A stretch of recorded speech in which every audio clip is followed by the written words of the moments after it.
তিন দিনের রাষ্ট্রীয় সফরে আজ যুক্তরাজ্যে যাচ্ছেন মার্কিন প্রেসিডেন্ট ডোনাল্ড ট্রাম্প। তার সঙ্গে রয়েছেন স্ত্রী ও ফার্স্ট লেডি মেলানিয়া ট্রাম্প। ব্রিটেনের রাজা তৃতীয় চার্লসের আমন্ত্রণে তারা উইন্ডসর ক্যাসলে অবস্থান করবেন।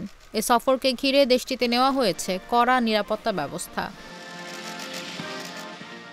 রয়টার্স জানিয়েছে, ট্রাম্পের এটি দ্বিতীয় রাষ্ট্রীয় সফর। সফরের অংশ হিসেবে বুধবার তাকে রাজকীয় সালাম জানানো হবে উইন্ডসর ও লন্ডনের টাওয়ারে।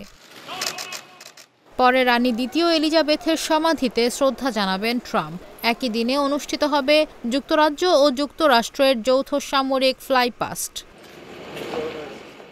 রাজা চার্লসের সঙ্গে দ্বিপক্ষীয় বৈঠকে মিলিত হবেন মার্কিন প্রেসিডেন্ট। সেই সাথে উইন্ডসর ক্যাসলে রাজকীয় ভোজ সভায় অংশ নেবেন তিনি ও ফার্স্ট লেডি। বৃহস্পতিবার ব্রিটিশ প্রধানমন্ত্রী কিয়ার স্টারমারের সঙ্গে বৈঠক ও যৌথ সংবাদ সম্মেলনে অংশ নেবেন ট্রাম্প।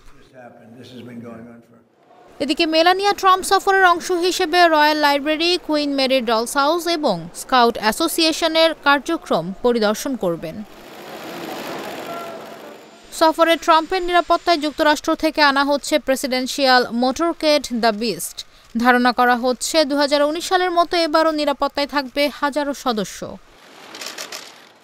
তবে ট্রাম্পের সফরের বিরোধিতায় বুধবার লন্ডনে বিক্ষোভের ডাক দিয়েছে স্টপ ট্রাম্প জোট। তাদের অভিযোগ, ট্রাম্প জলবায়ু সংকট অস্বীকার, যুদ্ধাপরাধীদের পক্ষে অবস্থান এবং ইসরায়েল ও রাশিয়ার প্রতি পক্ষপাতিত্ব করেছেন। বিশ্লেষকদের মতে, এই রাষ্ট্রীয় সফরের মাধ্যমে যুক্তরাজ্য এবং যুক্তরাষ্ট্রের মধ্যে বাণিজ্য ও কূটনৈতিক সম্পর্ক আরও জোরদার হবে। পাশাপাশি কয়েক বিলিয়ন ডলারের প্রযুক্তিগত চুক্তিও স্বাক্ষরিত হতে পারে।